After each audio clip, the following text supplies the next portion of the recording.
Chut! Taisez-vous, l'opération est délicate.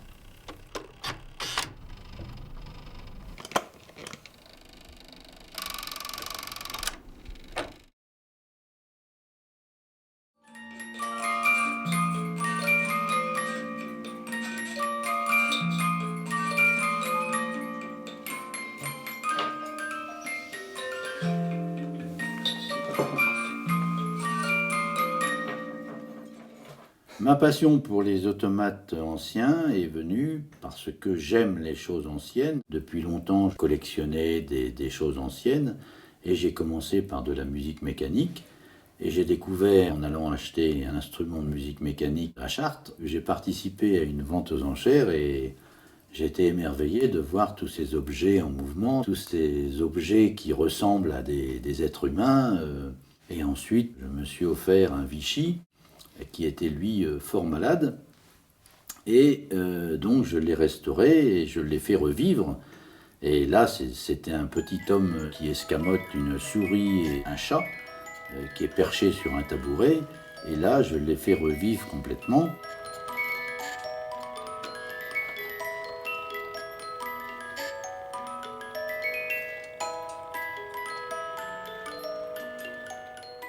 D'année en année, ma collection a grandi parce que j'allais à Chartres où après je connaissais des experts et qui m'appelaient quand ils avaient quelque chose, un bel objet à vendre, et bien souvent plutôt en mauvais état que des beaux objets qui fonctionnent, parce qu'on peut les acheter plus facilement. Et ensuite les restaurer, travailler et les refaire vivre. C'est toute la famille, tous les petits bébés, revivent, reprennent vie. C'est mes bébés parce que c'est des petits êtres, bon il y en a des un peu plus grands, mais j'en ai pas encore un à l'échelle humaine.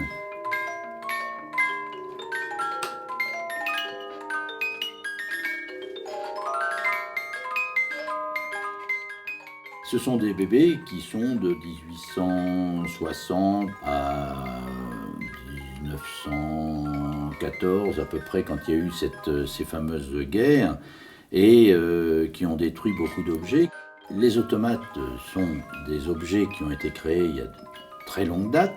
La plupart de ces objets, les plus beaux d'ailleurs, étaient fabriqués à Paris, dans le quartier du Marais. On retrouvait Vichy, on retrouvait Lambert, on retrouvait Descamps. Avant, il y avait eu Phalibois et d'autres. Et avant, bien sûr, il y avait Robert Houdin, des grands maîtres qui étaient au départ des horlogers. Et ensuite, les artisans qui se sont mis à fabriquer ces objets, ces automates qui étaient plus à la portée du public, parce que les grands automates avant c'était uniquement les rois qui pouvaient se les offrir, mais les objets pour le public ont été réalisés par des constructeurs français qui là, eux, se sont mis à la portée des clients pour vendre des objets qui étaient beaucoup plus accessibles. Je préfère nettement les automates dans le style du petit personnage qui est à la foire et qui, lui, a une mise en scène très rigolote parce qu'il tape sur une tête d'une grenouille et puis ensuite il tape une première fois, il tape une deuxième fois et là il regarde le cadran et quand il a tapé sa deuxième fois un peu plus fort parce qu'il n'avait pas tapé assez fort la première fois, là il déclenche un mécanisme à l'intérieur de l'automate qui va nous faire marcher, nous faire sortir une lune en haut du mât, et la lune lui sourit et lui tire la langue. Cet objet est nettement plus beau que les petites poupées avec des têtes porcelaine et qui ne vont avoir que d'amener un bouquet à leur nez. Ça n'a pas la même mise en scène.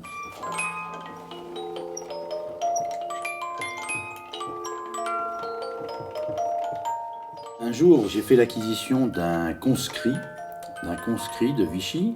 Et ce conscrit, alors lui, il est excessivement mouvementé. Il a, je ne sais plus si c'est 9 ou 10 cames. Et c'est un conscrit qui revient du conseil de révision et qui est en train de boire un coup. Et alors là, on a réellement l'impression que c'est un être vivant. Il se déplace, il a des mouvements, il respire, il a des rictus. Ils ont réellement des visages humains qui rapprochent le plus de l'homme.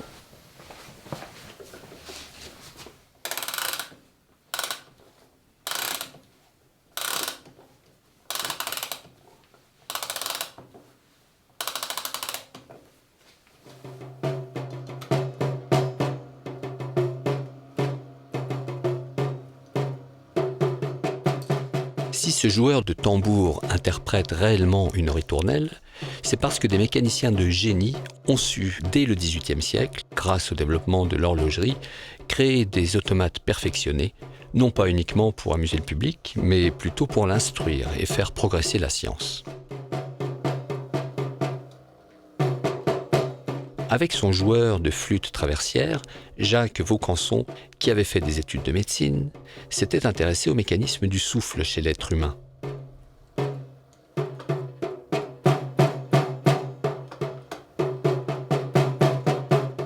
Son autre anatomie mouvante, le joueur de galoubet et de tambourin, fut l'aboutissement de cette recherche. Mais l'automate le plus étonnant de tous n'avait pas l'apparence d'un être humain, mais bien celle d'un canard. Pour Vaucanson, il s'agissait d'étudier, à travers cet oiseau, le mécanisme d'ingestion du grain, de sa macération et dissolution, ainsi que son expulsion sous forme liquide.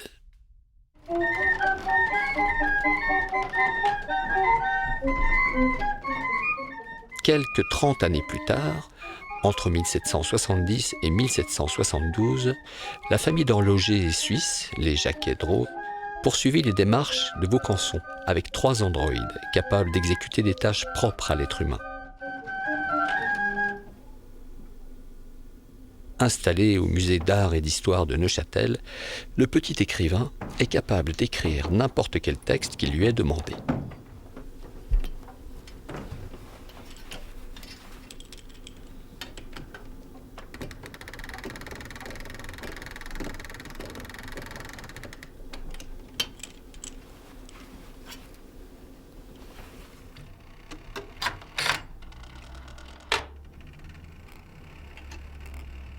À l'aide de sa plume d'oie, il forme naturellement les lettres les unes après les autres. Pour ce faire, comme tout être humain, il observe les pleins et les déliés au contact d'un papier qui se déplace automatiquement.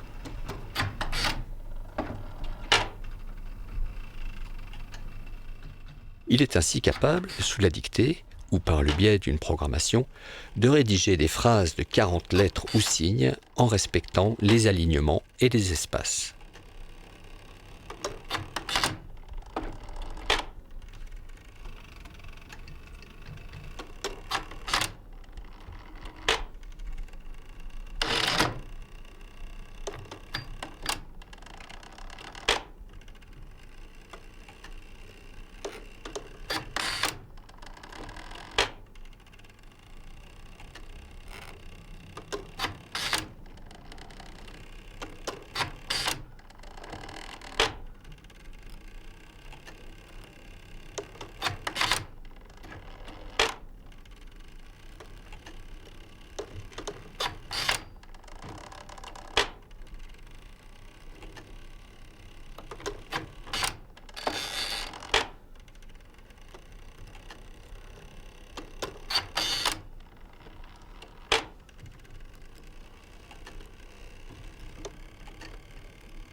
Son petit frère, Henri, exécute plusieurs dessins sans que le papier ne se déplace pendant l'opération.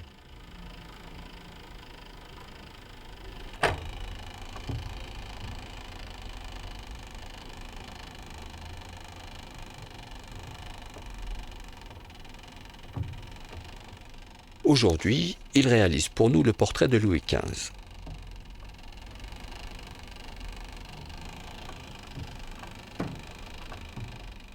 La première étape de son travail consiste à placer les traits principaux.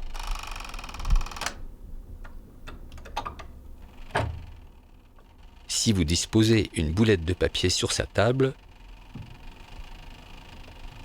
vous remarquerez qu'il souffle régulièrement sur son ouvrage pour éliminer toute poussière. La deuxième étape consiste à enrichir son œuvre de traits plus précis, puis d'ombres.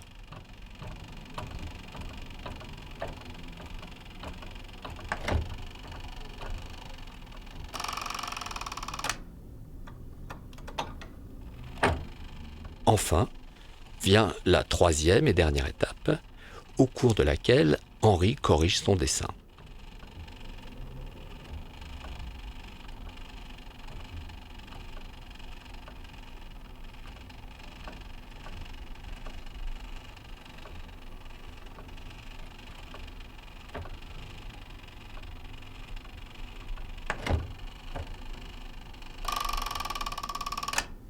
Outre le portrait de Louis XV, Henri s'est exécuté les portraits de Georges III et de la reine Charlotte d'Angleterre.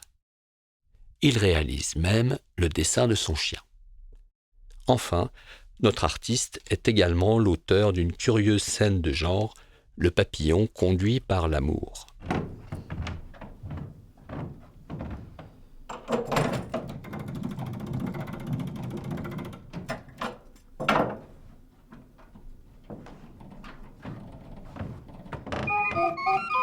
Marianne est nettement plus grande que ses deux frères. D'une grâce parfaitement naturelle, elle est capable de jouer 5 airs différents. À cet effet, elle déplace les mains sur le clavier d'un orgue indépendant et suit du regard ses doigts actionner réellement les touches de l'instrument en fonction des airs exécutés.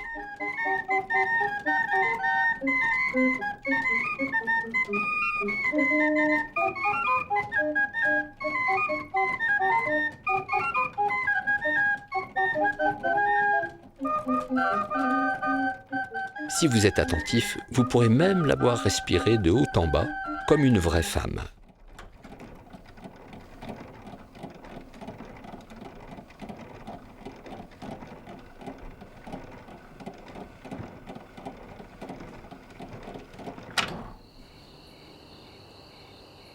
En ce moment, je suis en train de travailler sur la restauration de cette lune. Et pour trouver comment fonctionnait cette mécanique, je me suis rapproché de mes radios que j'ai fait sur un automate qui m'avait été prêté par un ami, que j'ai radiographié à l'hôpital. Et j'ai réussi à déterminer l'utilisation de ces bielles. Nous avons une première bielle qui rentre dans un mouvement oscillant. Ce mouvement oscillant est transformé en mouvement vertical, qui ce mouvement vertical va être transmis pour faire monter et descendre l'œil. On voit bien l'œil qui bouge, qui monte et qui descend. Donc, on a obtenu le mouvement de l'œil qui est la lune en train de regarder Pierrot qui joue sur sa mandoline.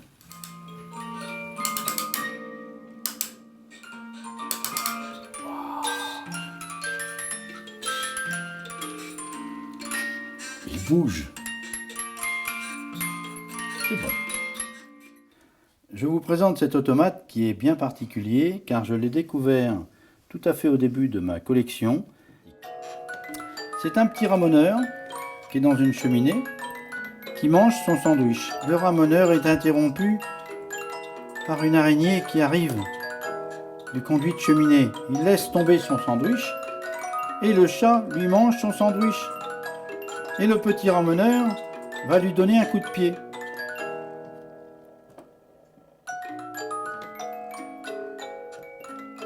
Nous avons 1, 2, 3, 4, 5, 6, 7 cames. Ces 7 cames font fonctionner. Cette came actionne le petit chat. Il actionne la tête et la langue. Ensuite, nous avons la came d'à côté qui actionne l'araignée par l'intermédiaire de cette tringle. Ensuite, nous avons les 1, 2, 3, 4 et 5 cames qui font marcher les différentes parties du corps. Et nous avons la boîte à musique qui est située au-dessus du moteur et le pignon de la boîte à musique est entraîné par le pignon du barillet du ressort.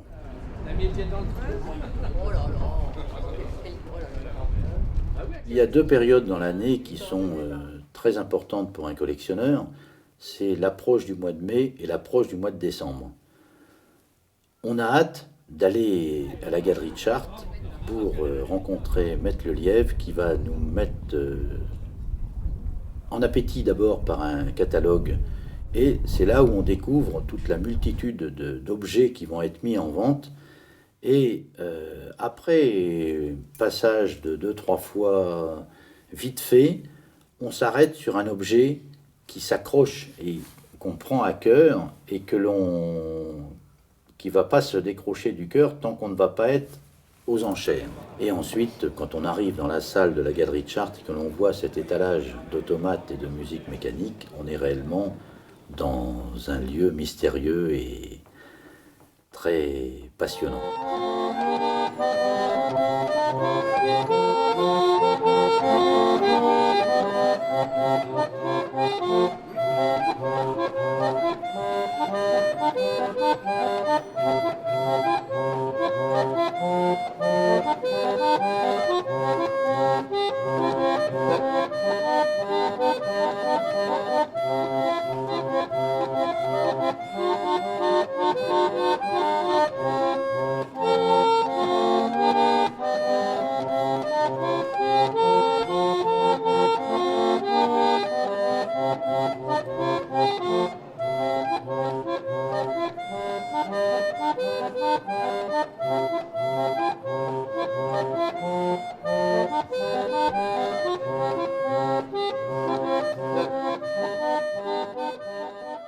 J'ai prêté serment au 1er janvier 1977 et en octobre 1977, avec mon père, on faisait la vente de la grande collection de Jacques Courtois, le fameux ventriloque. Et donc, en connaissant Jacques Courtois et en connaissant tous ces automates, j'ai appris à connaître la technique, l'histoire, les fabricants des automates. À cette vente est venu un autre grand collectionneur, Jacques Damiot, qui lui était le fameux antiquaire, décorateur, ami de Madeleine Castin, qui lui plutôt s'intéressait à l'objet en tant que magie, en tant que décoration, en tant qu'âme, et qui ne s'intéressait pas du tout à la technique. Donc les deux Jacques, si je peux dire, m'ont permis d'approcher d'une part la technique, l'histoire, et d'autre part l'âme de l'automate. Je me rappelle de la fameuse charmeuse de serpent de Decamps, charmeuse de serpent, qui est cette superbe femme qui charme justement un serpent et qui a un corps qui ondule, le serpent qui ondule, et qui a fait un prix record à l'époque, 100 000 francs, et qui justement a été acheté par Jacques Damiot.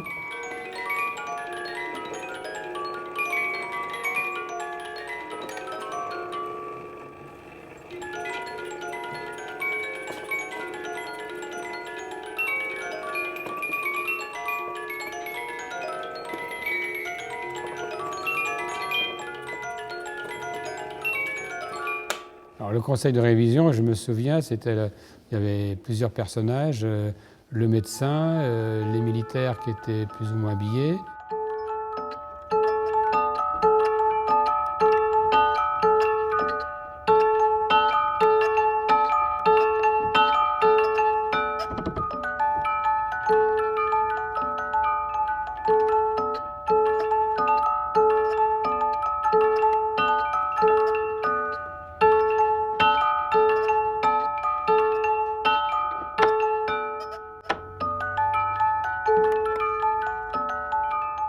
Cet après-midi, je ne sais pas comment vont être les enchères, mais il y a quand même 5-6 automates qui sont vraiment dans un très bel état d'origine.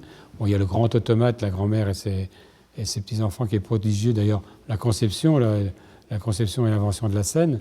Et puis quand on regarde tout le mécanisme qui est en dessous, tous ces cames en bois donc, traditionnels des Falibois, leurs grandes roues en bois qui démultiplient tout l'ensemble. C'est vraiment un automate de grande qualité puis de grande fraîcheur.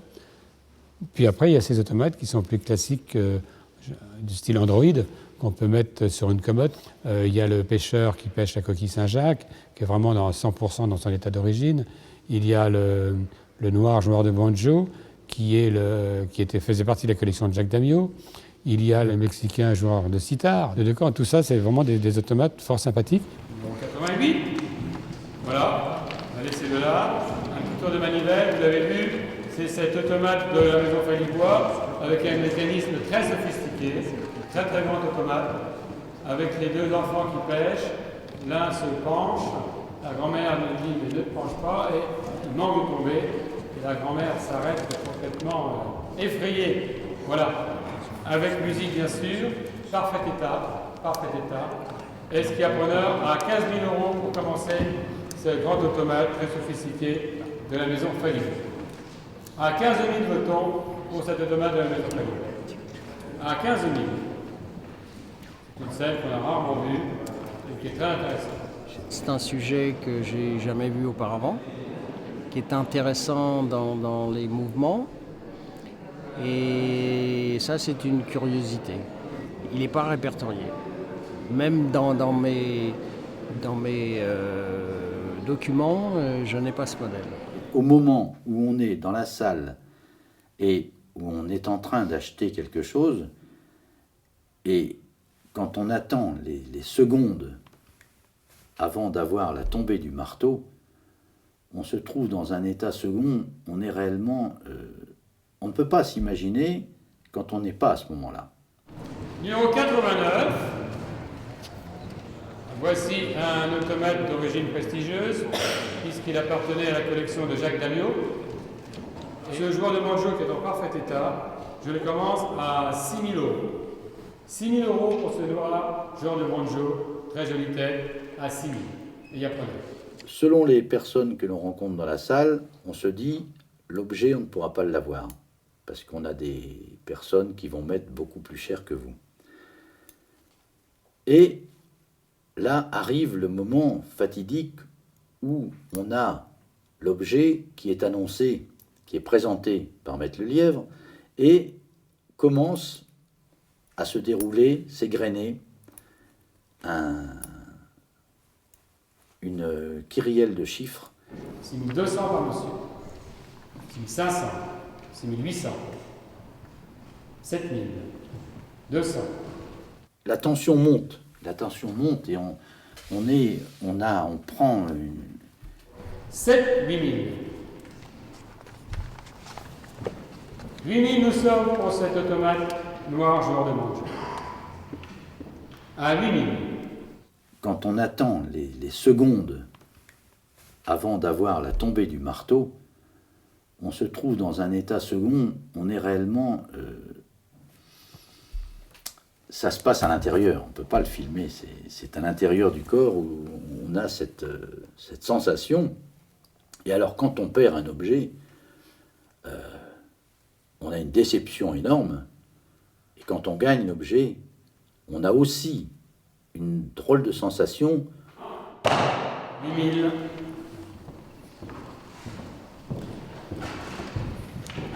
On se dit, mais je suis fou, j'ai encore mis autant d'argent dans cet objet. Mais c'est la passion. Et une passion, ça ne se discute pas.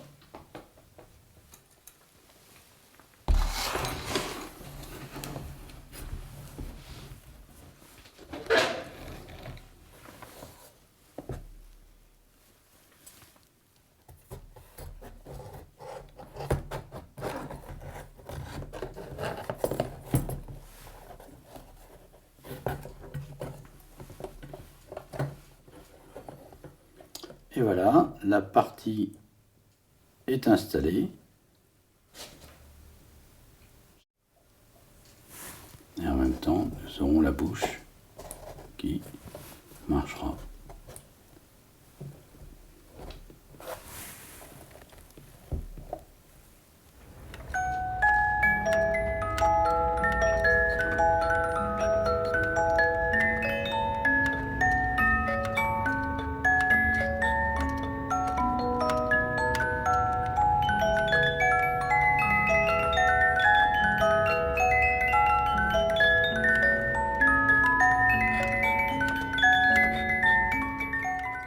Pierrot, tu pourras noter pour demain que l'on rajoute quelques gouttes de dégrippant et quelques gouttes d'huile pour faire fonctionner notre Pierrot la Lune.